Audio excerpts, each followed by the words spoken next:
오늘 하나님의 말씀을 같이 보도록 하겠습니다. 요한복음 11장 1절부터 7절 말씀인데요. 제가 읽어드리겠습니다. 한 병자가 있었는데 그는 마리아와 그의 자매 마르다의 마을 베다니에 사는 나사로였다. 마리아는 주님께 향유를 붓고 자기의 머리털로 주님의 발을 씻은 여자요, 병든 나사로는 그의 오라버니이다. 그 누이들이 사람을 예수께로 보내서 말하였다. 주님 보십시오. 주님께서 사랑하시는 사람이 앓고 있습니다. 예수께서 들으시고 말씀하셨다. 이 병은 죽을 병이 아니라 오히려 하나님의 영광을 드러낼 병이다. 이것으로 말미암아 하나님의 아들이 영광을 받게 될 것이다. 예수께서는 마르다와 그의 자매와 나사로를 사랑하셨다. 그런데 예수께서는 나사로가 앓는다는 말을 들으시고도 계시던 그곳에 이틀이나 더 머무르셨다. 그리고 나서 제자들에게 다시 유대 지방으로 가자 하고 말씀하셨다. 아멘. 우리가 하나님의 자녀가 되어서 누리는 축복이 여러 가지가 있지만 그 가운데 하나가 기도 응답의 축복일 것입니다. 하나님을 아버지라고 부르면서 우리는 기도할 수 있고 아버지이기 때문에 자녀로서 당연히 요청할 수 있는 자격이 주어지죠. 기도 응답, 기도할 수 있고 응답을 경험할 수 있는 것, 그것은 신앙이 가져다주는 큰 축복 가운데 하나입니다. 주님께서 친히 약속해 주셨죠. 너희가 무엇이든지 내 이름으로 구하면 내가 다 이루어 주겠다. 요한복음 14장을 보면 너희가 무엇이든지 내 이름으로 구하면 내가 다 이루어 주겠다. 성경에는 이런 약속의 말씀이 아주 많이 기록되어 있습니다. 우리는 기도할 때 이런 약속의 말씀을 붙들고 기도합니다. 그런데 기도의 결과 어떤 기도는 응답이 되지만 어떤 기도는 많은 시간이 지났는데도 불구하고 응답되지 않습니다. 응답은커녕 하나님이 내 기도를 들으시기는 했나? 이런 마음이 들 때도 있죠. 그럴 때 우리에게는 초조함이 있고 또 하나님을 향한 실망이 생깁니다. 기도에도 응답이 되지 않을 때 우리는 자신에 대해서도 실망하고 하나님에 대해서도 실망하게 됩니다. 기도하다가 응답이 없는데 왜 자신에 대해서 실망할까요? 다른 사람들은 안 그런 것 같거든요. 어떤 사람들의 이야기를 들어보면 기도하면 하나님이 즉각적으로 응답하세요. 그런데 어째서 내 기도는 아무런 일도 일어나지 않는가? 내 믿음에 무엇인가 잘못된 것이 있는 것은 아닌가? 그런 실망을 하게 되는 것이죠. 기도 응답을 즉각 받는 사람들의 믿음은 나와는 뭔가 다른 것 같아요. 그들은 나와 다르게 하나님과 아주 특별한 관계 속에 있는 것 같아요. 그래서 막 삶에서 일어나는 순간순간 하나님께 이야기하고 하나님은 그 이야기를 듣는 순간 움직이시고 뭐 그런 모습으로 살아가는 것 같아요. 근데 자신은 그렇지 않은 것 같죠. 그래서 자신에 대해서 실망하는 것입니다. 그러나 사실은 그렇지가 않습니다. 성경에 나오는 많은 믿음의 사람들의 기도를 보면 기도가 즉각적인 응답으로 나타난 것보다 오히려 많이 지체하고 지쳤을 때 하나님께서 응답하신 경우가 훨씬 더 많습니다. 많은 기도가 기다리다 지칠 때쯤 응답이 되곤 합니다. 그래서 시편을 보면 기도하는 사람들의 탄식이 수도 없이 기록되어 있습니다. 시편의 기록들을 여러분 한번 보세요. 하나님께 기도하는 사람들이 하나님을 향해서 무엇이라고 탄식합니까? 하나님은 어느 때까지 침묵하시겠습니까? 하나님은 언제까지 가만히 계시렵니까? 하나님은 언제 움직이겠습니까? 어느 때까지? 언제까지? 믿음의 사람들도 기도의 자리에서 우리처럼 답답함을 느꼈고 하나님의 사랑을 의심하기도 했고 하나님을 믿지 못할 때도 많았다는 것입니다. 그러니까 기도에 응답이 없을 때 그것은 여러분의 기도가 잘못된 것도 아니고 여러분의 믿음이 잘못된 것도 아니다. 많은 믿음의 사람들이 기도에 있어서 그런 경험을 가지고 있다라는 것을 기억할 수 있기를 바랍니다. 기도에 응답이 없을 때 경험하는 두 번째 실망은 하나님에 대한 실망입니다. 기도에 응답이 없으면 내가 기대하던 때에 하나님이 일하시지 않으면 하나님에 대해서 이런 생각을 갖게 됩니다. 하나님 과연 살아계신가? 살아계시다면 내 기도를 듣고 계시기는 하는가? 듣고 계신데도 일하지 않으신다면 하나님은 내 기도를 들어줄 만큼 나를 사랑하고 있지 않는 것은 아닌가? 이런 생각이 드는 것이죠. 그래서 하나님에 대한 실망, 시험이 찾아오게 됩니다. 그러면 기도하다가 지칠 때 기도의 응답이 지연되어서 이 기도 포기하고 싶다, 그런 마음이 들 때 우리가 어떻게 해야 할까요? 오늘 말씀은 그 물음에 대한 대답을 우리에게 주고 있습니다. 오늘 이야기는 잘 아는 이야기입니다. 예루살렘 근교에 베단이라는 동네가 있었고 거기에 나사로와 그의 자매들이 살고 있었습니다. 근데 이 누이들이 사람들을 예수께 보냈습니다. 그리고 지금 나사로의 병이 위중하니 속히 오십시오라고 주님을 오라고 요청합니다. 나사로의 가족들은 예수님이 그 소식을 듣고는 한 걸음에 달려오실 것을 기대했을 것입니다. 그런데 예수님은 나사로가 아프다는 소식을 들으셨지만 일부러 이틀을 더 유하셨다, 이렇게 기록하고 있습니다. 그래서 결국 기다리는 동안 나사로가 죽고 맙니다. 그리고 나사로가 죽은 지 나흘 만에 예수님께서 오셨습니다. 그 자매들이 예수님을 만났을 때 얼마나 야속했겠습니까? 시간이 충분했는데. 예수님은 예루살렘으로 올라가실 때 이 베다니에 있는 나사로의 집을 자주 들리셨어요. 그 집에서 며칠씩 머물며 많은 병자들을 치료하시기도 했습니다. 그런데 정작 자신들이 그분을 필요로 하고 있는 그때 그분은 그 옆에 계시지 않았다는 것이죠. 예수님은 나사로가 아프다는 말씀을 전해 듣고도 즉시 오시지 않고 며칠을 더 유하시다가 나사로가 죽고 나서야 오셨습니다. 사랑하는 가족을 잃어서 마음이 비통한데 그 예수님의 무심함, 그 무심함 때문에 그 마음이 더 아팠을 것입니다. 그래서 예수님을 보자 그 자매들이 야속함을 드러내면서 이렇게 이야기합니다. 21절을 보면 마르다가 예수께 말하였다. 주님이 여기 계셨더라면 내 오라비가 죽지 아니하였을 것입니다. 왜 이제 오셨습니까? 그런 표현이죠. 그때 예수님께서 이렇게 말씀하십니다. 25절 26절 나는 부활이요 생명이니 나를 믿는 사람은 죽어도 살고 살아서 나를 믿는 사람은 영원히 죽지 아니할 것이다. 내가 이것을 믿느냐? 그리고는 나사로가 묻혀있는 무덤에 가셔서 돌문을 옮기게 하곤 무덤을 향해서 말씀하시죠. 나사로야 나오너라. 그러자 그 죽은 나사로가 그 무덤 문을 열고 나왔더라. 이것이 나사로 이야기의 줄거리입니다. 이 이야기 속에서 우리는 기도의 응답이 늦어질 때 우리가 어떻게 해야 하는지 몇 가지 교훈을 얻을 수 있습니다. 기도의 응답이 지연될 때 먼저 우리가 기억해야 할 것은 그럼에도 불구하고 하나님은 여전히 나를 사랑하신다는 것입니다. 이것을 놓치는 것은 가장 큰 실수입니다.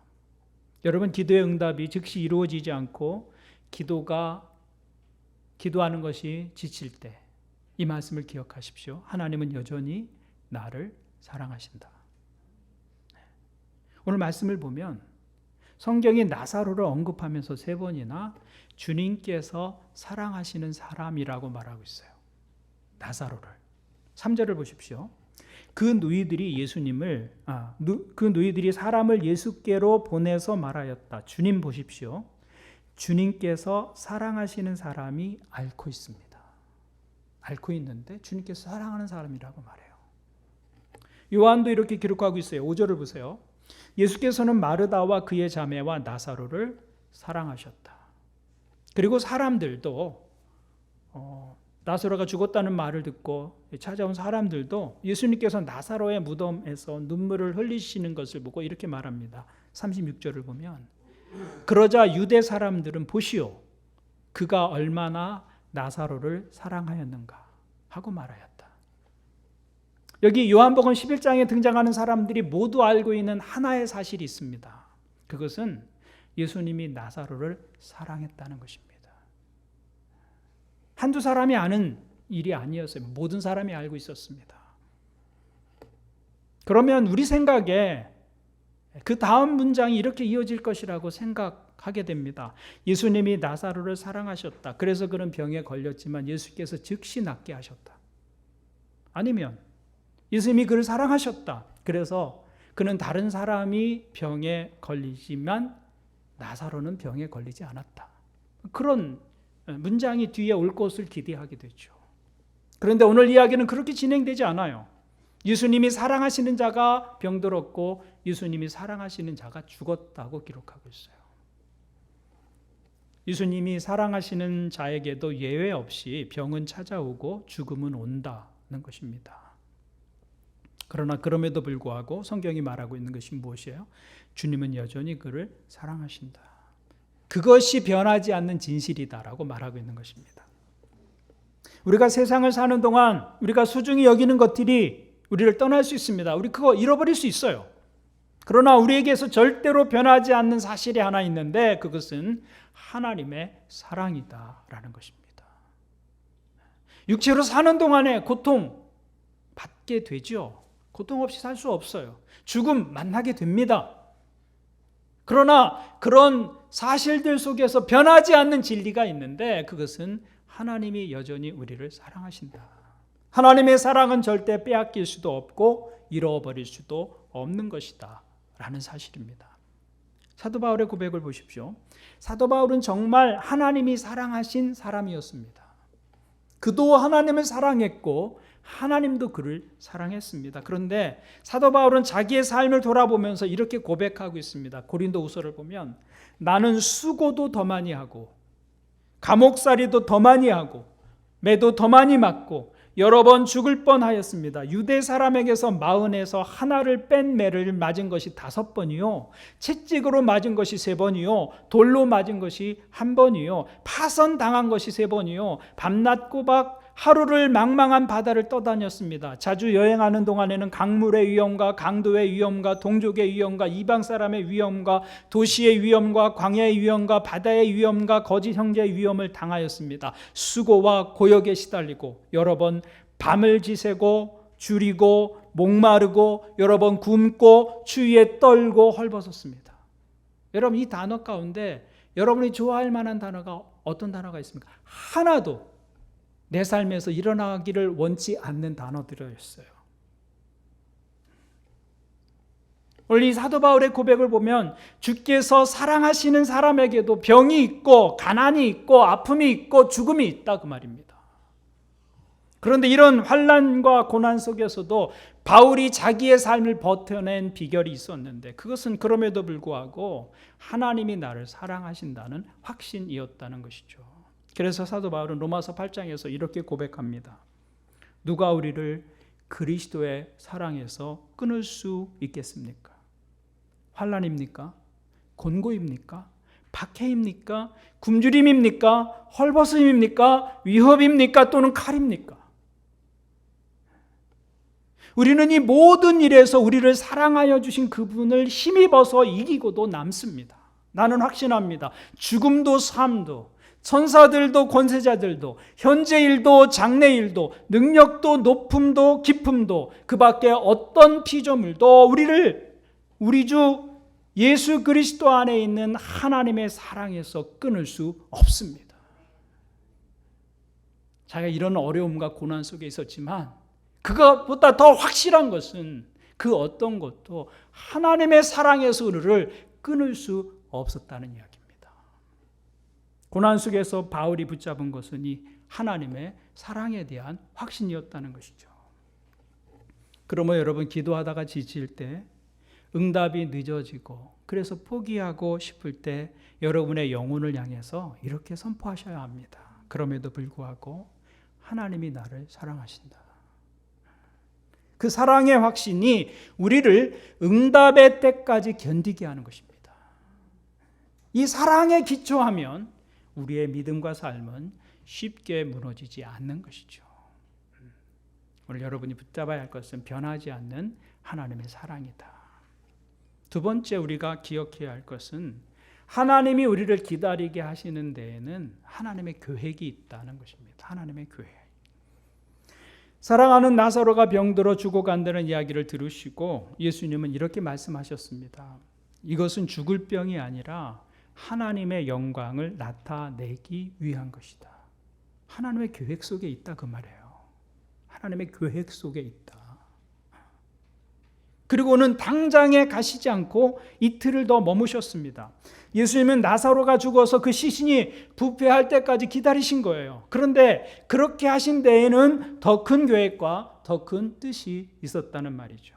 예수님은 단지 나사로를 고쳐주시는 것이 아니라 죽음에서 그를 다시 살리심으로 부활의 능력을 보이시려고 했던 것이죠. 그것 때문에 주님은 지체하셨어요.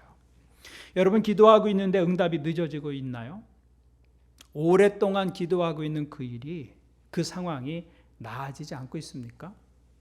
그 늦어짐에는 하나님의 뜻이 있다. 하나님의 계획이 있다. 여러분, 그것을 믿으시기 바랍니다. 우리 눈엔 보이지 않지만 우리가 생각지도 못할 일이 그 기다림의 시간 속에 이렇게 무르익고 있는 거예요. 하나님은 우리가 기다리는 동안에 일하고 계세요. 보이지 않지만. 여러분, 요셉을 보십시오. 요셉은 믿음의 사람이었습니다. 의로운 사람이었고 하나님을 경외하는 사람이었습니다. 이런 사람이 기도하면 즉각 응답되어야 하지 않겠습니까? 하나님 누구의 기도를 들으시겠어요? 요셉과 같은 의로운 사람, 하나님을 경외하는 사람의 기도를 들으셔야 마땅하겠죠. 그런데 하나님이 그렇게 응답하지 않으셨어요. 오히려 요셉의 삶은 기도하면 기도할수록 꼬여만 갔어요. 이상합니다. 기도하는데 상황은 더 어려워집니다. 상황은 더 악화됩니다. 그는 형들의 미움을 받고 웅덩이 속에 던져지죠. 그 속에서 요셉은 간절히 기도했을 것입니다. 그런데 기도했는데 우물에서 나오기는커녕 애굽에, 이집트의 종으로 팔려가게 됩니다. 더 악한 상황이 진행이 되는 것이죠. 타국 땅에서 이제 종의 신세로 살아가면서 간절히 기도했습니다. 그런데 기도했는데 이번에는 모함을 받아서 감옥에 들어가게 됩니다. 감옥에서 또 간절히 기도했지만 그 감옥의 문은 열려질 기미가 전혀 보이지 않았습니다. 간절히 기도했는데 요셉의 삶은 13년 동안 계속 나빠지고 악화되었어요. 그런데 그 13년이 지나고 하나님께서 그 감옥의 문을 드디어 여셨어요. 그리고 노예로 끌려온 그 죄수를 한 나라의 총리가 되게 하셨습니다. 하나님은 하루아침에 그 일을 바꿔놓으셨습니다. 그런데 누가 그 하나님의 계획을 알 수 있었겠어요? 누가 그런 일들을 예상이나 할 수 있었겠느냐? 아무도 몰랐습니다. 그런데 그 기다림 속에 하나님의 놀라운 계획이 숨어 있었어요. 요셉이 갇혔던 그 감옥은 정치범들을 수용하는 시위대, 친위대의 감옥이었어요. 그래서 요셉은 거기서 10년 이상 머물면서 사실은 무엇을 배운 거냐면 이집트의 정치 시스템을 배운 것이죠. 총리로서 갖추어야 할 정치적 소양을 어디서 익혔을까요? 그 시위대의 감옥에서 익힌 것입니다. 그래서 기다리게 하신 것이죠. 하나님이 기다리게 하시는 데에는 하나님의 계획이 있다. 그런데 사람들의 눈에는 오히려 정반대의 일이 지금 벌어지고 있는 것이죠. 그래서 기다림이 힘든 거예요. 기도하면서 기다리는데 일이 더 꼬이고 상황은 더 악화되고 있는 것 같습니다. 그런데 하나님의 때가 되었을 때 하나님은 그것을 단번에 뒤집으셨어요. 여러분, 이것이 때때로 하나님께서 우리 삶에 일하시는 방식이다라는 것입니다. 그런데 우리가 기도하는 동안에는 그것이 보이지 않아요. 그래서 힘들고 어려운 것이죠. 그래서 믿음이 필요한 것입니다. 믿음은 그때를 위한 것입니다. 우리가 하나님을 기다릴 때 우리 눈에 보이는 현실은 하나님의 약속과는 거리가 있어 보여요. 도저히 연결되지 않습니다.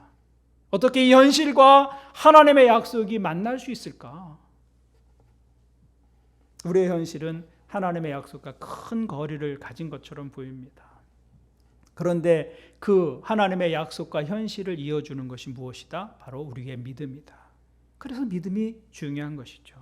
그런데 많은 사람들이 하나님의 약속과 현실의 갭을 믿음으로 채우지 않고 불평과 원망으로 채우곤 한다는 것입니다. 현실과 하나님의 약속 사이에 서서 믿음을 갖는 것이 아니라 하나님을 의심합니다. 그때가 믿음이 필요한 때이고 거기가 믿음의 자리인데 하나님을 의심하죠. 하나님의 능력을 의심하고 원망과 불평으로 그 간격을, 그 시간을 채우고 있는 거예요. 그것은 믿음이 아니다. 믿음은 기다리는 겁니다. 하나님의 약속과 현실 사이에 큰 거리가 있을 때 믿음은 기다리는 것이다. 하나님은 그 기다림을 통해서 우리의 믿음을 검증하시고 우리의 믿음을 성숙시켜 주십니다. 그러므로 그 기다림의 시간에 여러분 자신을 위해서 이렇게 이야기해야 합니다. 하나님이 우리를 기다리게 하시는 데에는 더 큰 계획이 있다. 이것이 기다릴 때 여러분 스스로 여러분 영혼에게 들려주어야 할 진리인 것이죠. 하나님이 우리를 기다리게 하시는 데에는 더 큰 계획이 있다. 그러므로 여러분 기다리다가 지친 기도의 제목이 있으시다면 포기하지 마십시오. 그 기다림 속에 하나님의 계획이 있습니다. 때가 되면 하나님께서 그 계획을 보여주시고 그 상황을 뒤집어 주실 것입니다. 오늘 예배하는 여러분들에게 이 믿음이 있기를 주님의 이름으로 축원을 드립니다. 그래서 세 번째, 하나님의 응답이 늦어질 때 우리가 해야 할 일은 하나님의 때가 최상의 때라는 것을 믿는 것입니다. 내가 기대하고 내가 계획했던 때가 아니라 하나님의 때가 최상의 때다. 우리가 보기에는 나사로의 경우 늦어도 너무 늦었어요. 너무 늦게 오셨어요. 당장에 오셨어야 했어요. 너무 늦게 오셨다고요. 죽은 지 나흘이 지났어요. 나흘. 이미 그 시신이 부패하고 있습니다. 그래서 마르다가 이렇게 말하죠. 주님, 죽은 지가 나흘이나 되어서 벌써 냄새가 납니다. 이제 끝났다는 거예요. 인간의 상황에서는 끝난 시간입니다. 이제는 주님이 오셨어도 소용이 없는 상황이 되어버렸다고요. 나흘이 지났으니까. 그 나흘이라는 시간은 누구도 반론할 여지가 없는 시간입니다. 나사로의 시신에서 냄새가 나고 사람들은 이제 끝났다고 말하는 때입니다. 그런데 그때 예수님께서 그를 다시 살리셨습니다. 그리고 그 일로 말미암아 예수님께서 생명의 주인이시다, 죽은 자를 살리시는 부활의 주님이시다라는 사실을 모든 사람들에게 나타내신 것입니다. 주님께서 병든 나사로를 찾아와서 나사로의 병을 고쳐주셨다면 그것은 환자 신방이 되었겠죠. 그런데 주님은 죽은 자를 살리심으로써 예수님이 부활이시고 생명의 주인이신 것을 알게 하신 것입니다. 그런데 우리가 기다리다가 시험에 빠지는 이유는 하나입니다. 내가 정한 때, 내가 생각하고 있는 그때가 최상의 때라고 생각하기 때문이에요. 그때 하나님이 일하시지 않으면 때를 놓친 거가 되죠. 우리 생각에는. 그래서 하나님이 내가 원하는 때에 내가 원하는 방식으로 일하지 않으면 실망하는 것입니다. 하나님을 향해서 화가 나죠. 하나님이 살아계신 것이 맞느냐고 따지기도 합니다. 그러나 하나님께는 너무 이른 때도 없고 너무 늦은 때도 없습니다. 하나님은 시간을 가장 잘 아시는 분이십니다. 왜냐하면 그분은 시간을 창조하신 분이시기 때문에. 그리고 그분은 자신의 약속에 결코 늦지 않으십니다.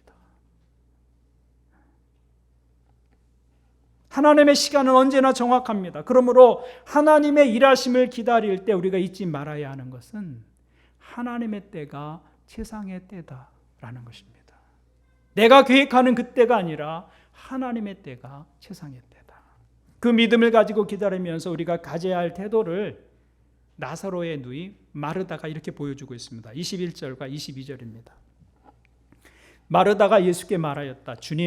주님이 여기 계셨더라면 내 오라비가 죽지 아니하였을 것입니다. 그러나 이제라도 나는 주님께서 하나님께 구하시는 것은 무엇이나 하나님께서 다 이루어 주실 줄 압니다. 23절에서 마르다가 이렇게 말합니다. 그러나 주님, 이제라도. 이 단어가 중요한 거예요. 기다릴 때. 이제라도.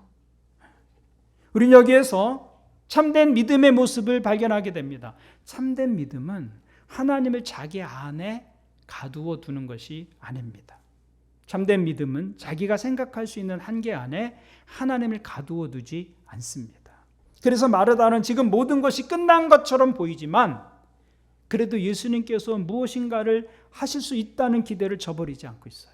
이제라도라고 말합니다. 이제라도. 사실 주님께서 무엇을 어떻게 하실 수 있는지는 마르다도 아는 게 없어요. 모릅니다. 이 상황에서 나사로는 죽었고 나흘이 지났는데 이 상황에서 주님께서 어떤 일을 하실 수 있겠어요? 마르다가 그것을 알지 못합니다. 그러나 마르다는 여전히 주님을 바라보고 있고 기대를 버리지 않습니다. 이것이 믿음이다. 그런 의미에서 볼 때 마르다의 신앙은 나사로의 죽음으로 끝나지 않았어요. 죽었대 그러면 끝이잖아요. 어떤 기대도 할 수 없는 상황이잖아요. 그런데 마르다는 나사로가 죽었음에도 불구하고 그의 신앙이 거기서 끝나지 않았다. 자기의 생각으로는 끝이 난 상황입니다. 그러나 하나님의 일은 끝나지 않았다라는 것을 마리아가 믿고 있는 것이죠. 여러분, 그것이 믿음이다라는 것입니다. 그런데 많은 사람들은 내가 원하는 바가 이루어지지 않을 때 혹은 계획했던 그 일들이 뜻대로 되지 않을 때 내가 끝나면 하나님도 끝났다고 생각합니다. 그러나 마르다는 그렇게 하지 않았다는 것이죠. 사실 마르다의 편에서 보면 더 이상 기대할 수 있는 것이 없었어요.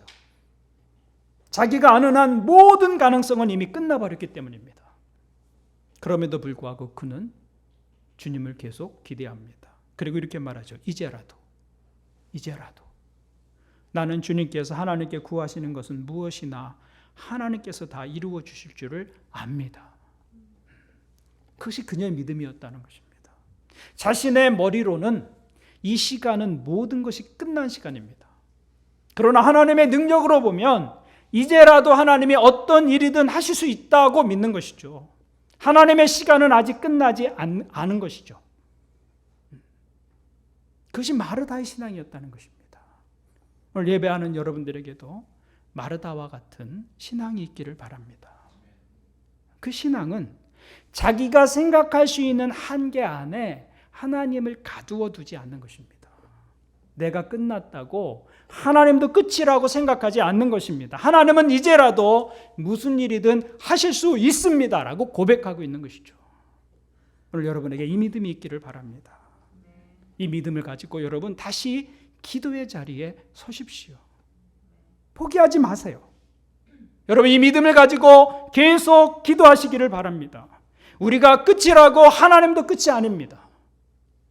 하나님은 이제라도 일하실 수 있는 분이십니다. 기도할 때 이 믿음이 우리에게 필요한 것이죠.